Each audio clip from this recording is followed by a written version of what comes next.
नमस्ते साथियों। आज गांव सरकार की 15वीं कड़ी में हम आपसे बातचीत कर रहे हैं। अभी तक हमने चर्चा ये की थी कि जिन महापुरुषों ने अपने अपने लक्ष्यों की प्राप्ति के लिए कैसे कैसे आंदोलन चलाए। मैंने पिछले बार भगत सिंह एक नौजवान के बारे में चर्चा की थी कि भगत सिंह ने किस तरह से नौजवानों को प्रेरित किया था और वो जो आंदोलन का तरीका था उनका जो किस तरह से उससे प्रेरित होकर देश में एक आंदोलन खड़ा हुआ था और एक बहुत बड़ी संख्या में देश के नौजवान उनसे प्रभावित होकर आंदोलन में कूद पड़े थे।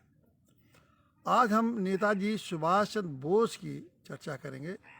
नेता सुभाष चंद्र बोस भी एक नौजवान के रूप में प्रतिष्ठित है और नौजवानों के मन में उनके प्रति बहुत आदर है। उनके इसीलिए उनका नाम ही नेताजी डाला गया, क्योंकि इस तरह ज़्यादा से अधिक संख्या में वो जिस तरह से नौजवानों को प्रेरित करते थे, वो आज तक कोई ऐसा नेता नहीं पैदा हुआ जिसको कि ये सौभाग्य मिला हो कि उन्होंने जनता ने स्वयं ही उनको अपना नेता का नामकरण ही कर दिया। तो नेताजी सुभाष चंद्र बोस के आंदोलन कैसे थे उसके बारे में चर्चा करेंगे।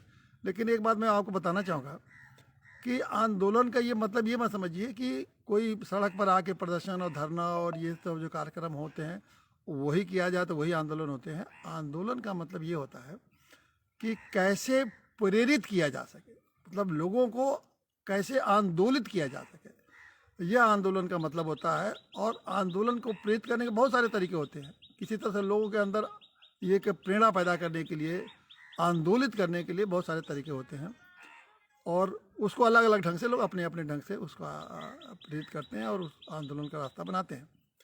नेता सुभाष चंद्र बोस ने बहुआयामी व्यक्तित्व थे और मैं समझता हूँ कि इतना बुद्धिमान, इतना तीक्ष्ण बुद्धि का आदमी, इतना साहसी आदमी, उनके बारे में तो यही है कि मतलब अनेक तरीके से उन्होंने जैसे जब जहाँ अवसर मिला उन्होंने उसको प्रेरित किया, उन लोगों को बताया कि किस तरह से किया जाए। तो वो आंदोलन के बारे में हम आपको एक एक उनके आंदोलन की चर्चा करेंगे। आंदोलन का मतलब कैसे उन्होंने लोगों को, पूरे देश और समाज को किस तरह से अपने आज़ादी के लक्ष्य के लिए कैसे पूरे युवाओं को और पूरे देश के नागरिकों को किस तरह से आंदोलित किया था। लेकिन इसके पहले थोड़ा उनके बारे में एक संक्षिप्त जीवन परिचय देना चाहूँगा कि नेताजी सुभाष चंद्र बोस का जन्म 1897 में हुआ था कटक में, जो इस समय उड़ीसा में है। वहाँ वो उनके परिवार अच्छा संपन्न परिवार था। उनके पिताजी बैरिस्टर थे और बहुत संपन्न परिवार था। उनको कोई इस तरह की दिक्कतें नहीं थी कि देश की आज़ादी के लिए वो कोई अपने को कुर्बानी करे, लेकिन नेताजी में शुरू से ही एक प्रेरणा थी कि, और विवेकानंद से बहुत प्रभावित हुए थे।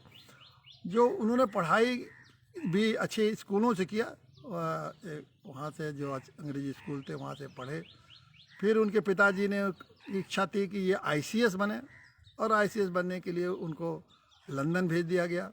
लंदन में उन्होंने पढ़ाई की और आपको इस बात का बड़ा गर्व महसूस करना चाहिए था कि उस ज़माने में आईसीएस की जो परीक्षा होती थी वो लंदन में होती थी और सिर्फ बहुत कम लोग उसमें आईसीएस में चुने जाते थे। और जो आईसीएस में चुने जाते थे, इंडियन सिविल सर्विस बोलते थे, तो वो अंग्रेज़ों के जो जितने देश जिन्होंने जहाँ उन्होंने देश में उन्होंने रखा था, उनका कब्जा था भारत के जो पूरे भूभाग में, उनको बड़े बड़े अधिकारी बना के भेजते थे। वही डीएम बनते थे, एसपी बनते थे, उस ज़माने में वही जज बनते थे या हाई कोर्ट के जज बनते थे। बड़े बड़े पदों पर वही आईसीएस लोग रहते थे। ऐसी परीक्षा भारतीयों के लिए तो एक तरह से सोचना ही असंभव था, लेकिन उस परीक्षा को नेताजी सुभाष चंद्र बोस लंदन में जाके उस परीक्षा को दिया और उन्होंने चौथी स्थान समझ लीजिए अंग्रेज़ों के मुकाबले, मतलब उसने पूरे अंग्रेज़ और जितना ब्रिटिश शासन था सारे लोग उस परीक्षा में बैठते थे, दूर दूर से लोग, दूसरे देशों के लोग, उसमें उन्होंने चौथी स्थान हासिल किया।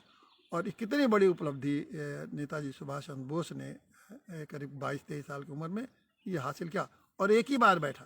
देखिए, नेताजी सुभाष चंद्र बोस जब देने गए परीक्षा तो उनको सिर्फ एक चांस बचा था और उस एक चांस में उन्होंने पहली ही बार चौथी रैंक हासिल करके और भारत का नाम कराया और अपना परिवार का गौरव बढ़ाया। लेकिन नेताजी को देश की आज़ादी के लिए इतना बड़ा शौक़ था और इतना उत्साह था कि उन्होंने अंग्रेज़ों की इतनी बड़ी नौकरी को उन्होंने त्यागपत्र दे दिया और चले आए भारत के लिए, भारत में वो चले आए 1921 में, और वहाँ से उन्होंने भारत की आज़ादी के लिए संघर्ष शुरू कर दिया। तो ये नेताजी के जीवन का एक संक्षिप्त परिचय आपको इसे बता रहा हूँ कि अच्छे परिवार के होते हुए भी उन्होंने नौकरी, जैसे सबकी इच्छा थी, अच्छे परिवार के लोगों को ज़माने में ही होती थी कि अंग्रेज़ सरकार की बड़ी बड़ी नौकरी करें। उन सबकी आकांक्षाएं यही होती है कि हमारा बड़े पद पर है, क्योंकि उसमें 1921 में आप कल्पना भी नहीं कर सकते हैं कि देश में कोई आज़ादी, देश आज़ाद होने वाला है, कोई बड़े बड़े बड़े ऊँचे पद मिलने वाले हैं। फिर भी उन्होंने ऐसी नौकरी को त्याग करके भारत की आबादी में कूद पड़े। तो ये नेताजी के एक संक्षिप्त परिचय से आप समझ सकते हैं कि किस तरह के उनका व्यक्तित्व था, किस तरह की पृष्ठभूमि थी, और किस तरह के उनके परिवार की आकांक्षाएं थीं, और किस तरह से नेताजी भारत की आज़ादी में चले आए और उन्होंने भारत की आज़ादी के आंदोलन की शुरुआत की। अब हम आते हैं उन पर कि नेताजी ने कैसे कैसे आंदोलन किए भारत की आज़ादी के लिए। अब इसको आप समझने की कोशिश करिए। पहली बात तो सबसे बड़ा आंदोलन तो यही था कि इतना बड़ा त्याग उन्होंने, आईसीएस की नौकरी का त्याग, मैं समझता हूँ कि ये इतना बड़ा आंदोलन अपने आप में एक आंदोलन है कि इतने महत्वपूर्ण पद को उन्होंने ऐसे त्याग दिया जैसे कि वो कुछ है नहीं है, और वो भी किस लिए, एक आज़ाद देश को आज़ाद कराने के आंदोलन में कूदने के लिए। नेताजी उस नौकरी को त्याग करके उन्होंने एक आंदोलन शुरुआत की। युवाओं के मन में आया कि आज़ादी का कितना बड़ा महत्व है कि उस आज़ादी के लिए इतनी बड़ी नौकरी का त्याग किया जाता। तो ये त्याग करके उन्होंने एक आंदोलन की शुरुआत की। जब 1921 में नेताजी भारत में आए तो गांधी जी से मिले।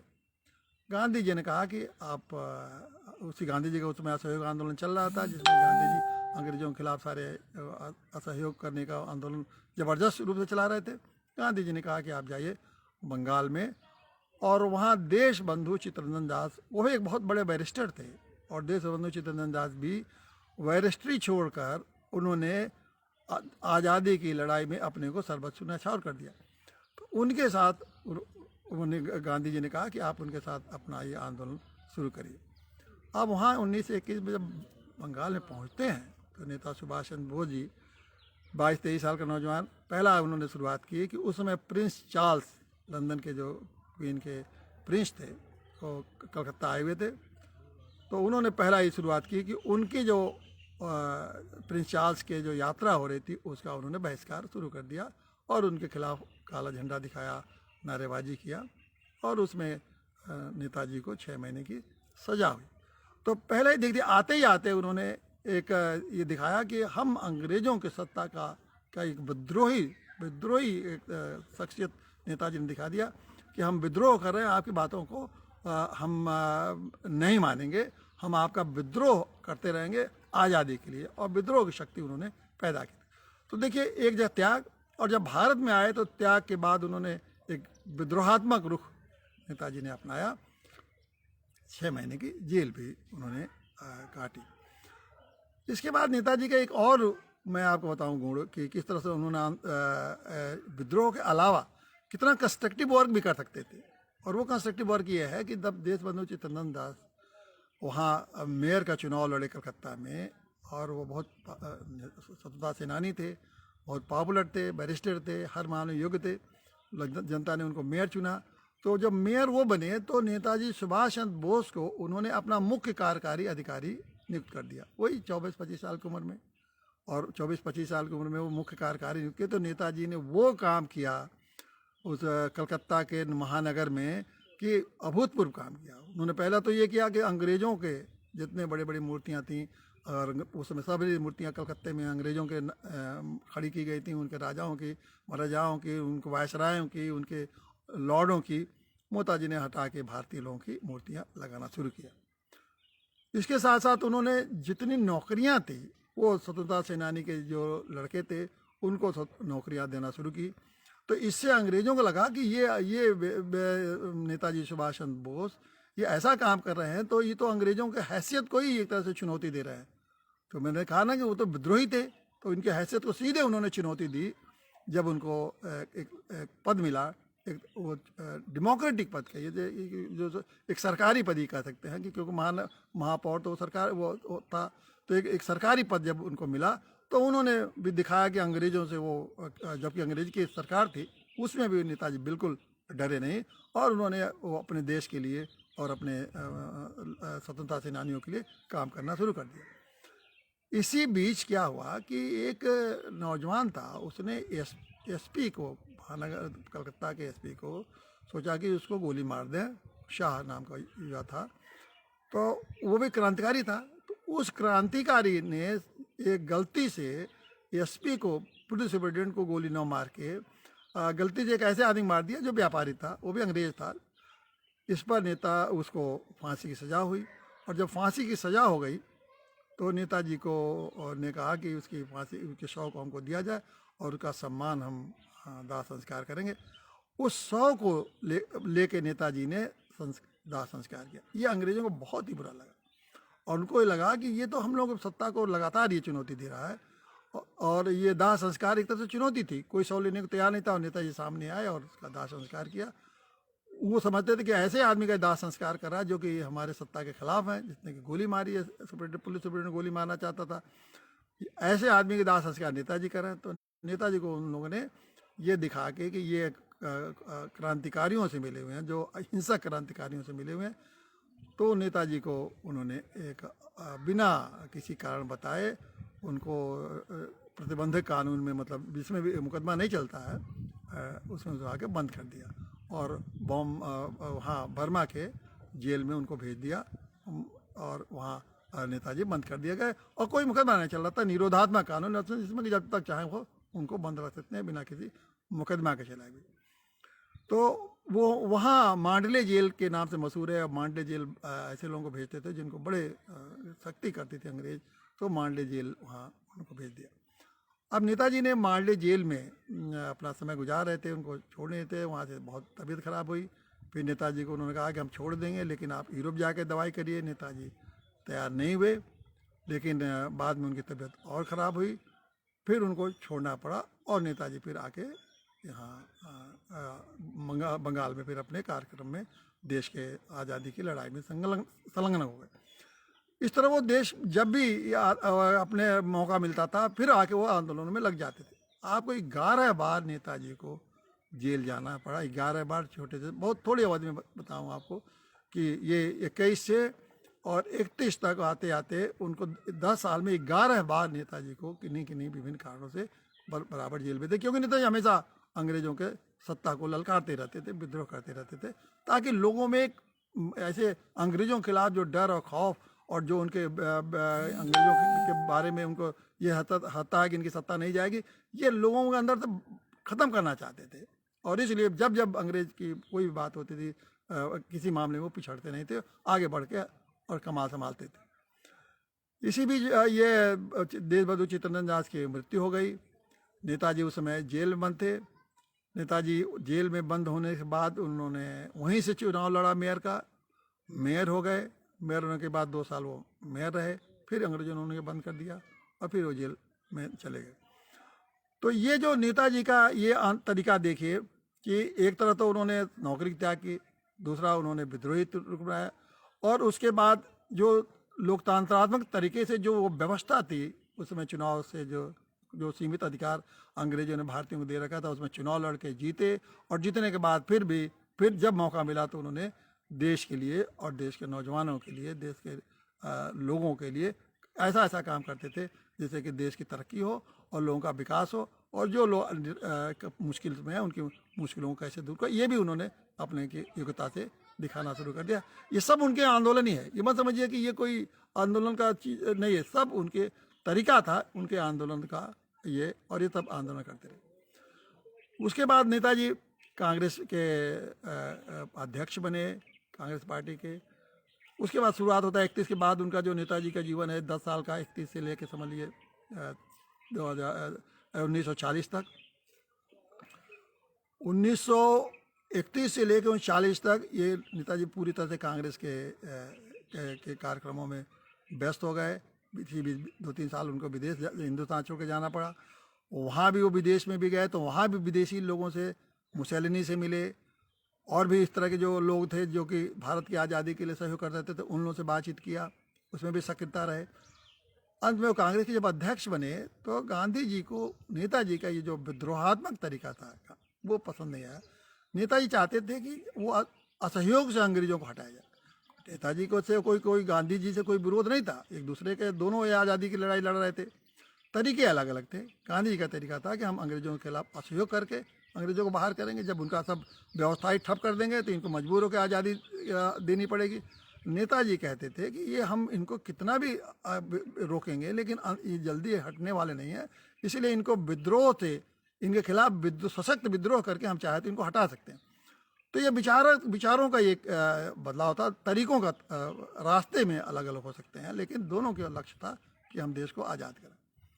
अंत में अंग्रेज नेताजी से बहुत घबराते थे, क्योंकि लगता था कि ये आदमी हमेशा से ही, एक तो ये बहुत योग्य थे, आईसीएस पास थे, उनको ये भी लगता था कि हिंदुस्तानी ने आईसीएस की परीक्षा करके हम लोग को चुनौती दी। उसके बाद जब भी आए उन्होंने विरोध किया, तो वो उन्होंने तय कर लिया कि नेताजी को हम एक तरह से इनको मरवाई दें, ख़त्म हो जाएगा, झंझट ही खत्म हो जाएगा। ये इनके खड़न चल रहे थे। उनको 1900 उन्होंने जेल में बंद कर दिया 41 में। अब इतना साहस देखिए, 41 में नेताजी को जेल में बंद किया, कलकत्ते में नेताजी उससे निकल के और भारत के बाहर गए, अफगानिस्तान में से निकले, बलूचिस्तान गए और बलूचिस्तान से होते होते नेताजी जर्मनी पहुंच गए और जर्मनी में जाके हिटलर से मिले। हिटलर से बातचीत करके वो पनडुब्बी के जहाज़, उसमें दूसरा विश्व युद्ध चल रहा था, दूसरा युद्ध उस विश्व युद्ध में आप कल्पना कर सकते हैं कि कहाँ जर्मनी और कहाँ जापान। पनडुब्बी से नेताजी जर्मनी से जापान पहुँचे और जापान पहुँच के वहाँ पहले से राज बिहारी बोस ने नेशनल इंडियन आर्मी बना रखी थी आज़ादी के लिए, और वो लड़ रहे थे। एक सेना गठित करके उन्होंने भारतीय आज़ादी की लड़ाई, उस सेना के राज बिहारी बोस ने नेताजी को कमान सौंपी। उसके बाद नेताजी ने भारत की आज़ादी की लड़ाई के लिए आज़ाद हिंद फौज का गठन किया। आज़ाद हिंद फौज के गठन में जापानियों ने मदद की, हिटलर ने मदद की और लोगों ने उनकी मदद करके एक बड़ी सेना उन्होंने खड़ी की आज़ादी की लड़ाई लड़ने की। ये देखिए, इतने नहीं है, ये आज़ादी की जो सेना खड़ा करना क्या मामूली बात है? क्या उसके लिए धन का इकट्ठा करना कोई मामूली बात है? नेताजी ने इतना धन इकट्ठा किया, सोना इकट्ठा किया, और सोना इकट्ठा करने के बाद कोई सेना खड़ी की, हमला किया, और हमला करके नेताजी उस पर कोहिमा में उन्होंने विजय हासिल की, पहली विजय हासिल की। जापान की मदद से उन्होंने अपना स्वतंत्र भारत, एक अपना आज़ाद हिंद फौज और सेना के चीफ कमांडर थे, अपना उन्होंने स्वतंत्र भारत की स्थापना की। अंडमान निकोबार 2 राज्य उन्होंने जापानियों ने इनको दे दिया, 2 राज्य की दोनों अंडमान निकोबार से उन्होंने भारत की एक सरकार भी चलाने शुरू कर दी। उसके बाद नेताजी ने एक तरह से आज़ाद की घोषणा कर दी और एक कोहिमा पर भारत का पहला आज़ादी का हिस्सा उन्होंने, एक तरह भारत की भूमि पर एक आज़ाद भारत की नींव की भी डाल दी। ये सब नेताजी के आंदोलन के तरीके हैं। आपने देखा कि ये अलग बात है कि सेकेंड वर्ल्ड वार में युद्ध में अंग्रेज जापानियों को हार मिली और उसके बाद जापानियों ने सहयोग देना बंद कर दिया। तो सहयोग देने के बंद, उनके जो सहयोग थे ख़त्म न मिलने से नेताजी को बीच में अपने युद्ध को छोड़ना पड़ा। और युद्ध को छोड़ने वो कहा जाता है कि वो युद्ध को छोड़ के जब नेताजी जाने लगे तो जहाज़ में एक्सीडेंट हो गया और नेताजी को मृत्यु हो गई तो 1945 में। लेकिन आप ये भी देखिए कि ये बहुत रहस्य आज भी नेताजी के मौत के बारे में वो रहस्य बनाया हुआ है कि नेताजी मरे या नहीं मरे, या उनको किसी तरह से गिरफ्तार कर लिया गया, जेल भेज दिया, ये क्या क्या ये रहस्य बना हुआ है। अगर हम मान भी लेते हैं कि नेताजी ने ये 45 तक का ही जीवन यात्रा उनका अगर देखें तो आप देखिए 1921 से 1945 में नेताजी ने इतना भारत के नागरिकों को, भारत के लोगों को, भारत के युवाओं को किस तरह से आंदोलित किया कि उसके बाद 45 के बाद ही तो आप देखिए 47 आते आते देश को आज़ादी मिली गई। ठीक है, उसका हमारे गांधी जी के असहयोग आंदोलन और तमाम और शक्तियों ने मिलकर ही आंदोलन किया। लेकिन ये अगर आंदोलन करके उन्होंने लोगों में प्रेरणा नहीं भरी होती तो शायद हमको आज़ादी का इतना जल्दी हमको प्रभाव नहीं मिलता और देखने को नहीं मिलता। तो आज हम जब गांव सरकार की बात कर रहे हैं तो देखिए, एक नौजवान इतना बड़ा त्याग कर सकता है, इतनी बड़ी नौजवान अच्छे परिवार का सब कुछ अपने जीवन लगा सकता है, जेल जा सकता है, नौकरी छोड़ सकता है, संघर्ष करके हर संघर्ष के तैयार हो सकता है, इतनी बड़ी सेना खड़ी हो सकती है। तो क्या अपने गांव में बैठे गांव सरकार को बनाने के लिए क्या अपने गांव में आप आंदोलन नहीं कर सकते? यही मैं बार बार दोहरा रहा हूँ। क्या अपने छोटे से गांव में बैठ के आप लोगों को प्रेरित नहीं कर सकते हैं कि ऐसे ऐसे महापुरुष हमारे ऐसा काम किए और ऐसा करके आज उन्होंने ये किया और किस तरह से मुसीबतें उठाई, जबकि उनको कोई ज़रूरत नहीं थी कि कोई मुसीबत उठाने की। वो पहले ही से हर तरह से संपन्न, हर तरह से सशक्त थे, हर तरह से सुख सुविधा उनको उपलब्ध थी, फिर भी उन्होंने किया। तो क्या गांव के लोग, गांव के नौजवानों में ये प्रेरणा नहीं आनी चाहिए कि हम भी इस तरह से आंदोलन करें और देश को, जैसे मैं कहता हूँ बार बार कि गांव, देश तो आज़ाद हो गया लेकिन गांव अब भी गुलाम है। तो इन्हीं बातों को लेके हम बार बार आपको कह रहे हैं, हर महापुरुषों के बारे में बता रहे हैं किस तरह से उनके आंदोलन हुए। आज मैं साथियों, मैं अपने गांव में हूं और अभी मैं भी अपने गांव में, अभी सभी गांव वासियों के साथ मैंने शुरुआत कर आंदोलन की खुद शुरुआत, जैसे मैंने धारा 15 जो पंचायती राज अधिनियम के जो धारा 15 है उसको हम फूकेंगे। और हमारा फूकने का उद्देश्य यही है कि जब संविधान ने 29 विभाग गाँव को दे दिया है और कह दिया है कि गाँव पंचायतें गाँव सरकार की तरह काम करके अपने 29 विभाग चलाएँ, तो उत्तर प्रदेश सरकार ने धारा 15 पंचायती राज अधिनियम में एक व्यवस्था कर दिया है कि वो जो निर्देश देगी उसी हिसाब से गांव की पंचायतें काम करेंगी। इसके हम खिलाफ हैं और इसीलिए हम चाहते हैं कि जब तक इस धारा 15 के ये भाग की सरकार, उत्तर प्रदेश सरकार जैसा निर्देश करेगी वैसा गाँव करें, जब तक इस भाग को नहीं हटाया जाएगा तब तक गाँव को असली आज़ादी नहीं मिलेगी, गाँव सरकार नहीं बन पाएगी। तो अभी हम करीब 1 बजे से हम अभी गाँव में लोगों से मिलके, गांव के साथियों को, सभी साथियों के साथ मिलके हम उस धारा को जलाएंगे। और मैं बार बार आपसे अनुरोध करता हूं कि जो आप जहां हैं अपने गांव में पहले आंदोलन का पहला कदम है के रूप में आप अपने जहां हैं इस धारा 15 के प्रतियां जला के और गांव सरकार के बनाने में आप तन मन से लग जाएं। निश्चित रूप से गांव सरकार बनेगी, ये मुझको विश्वास है। धन्यवाद साथी।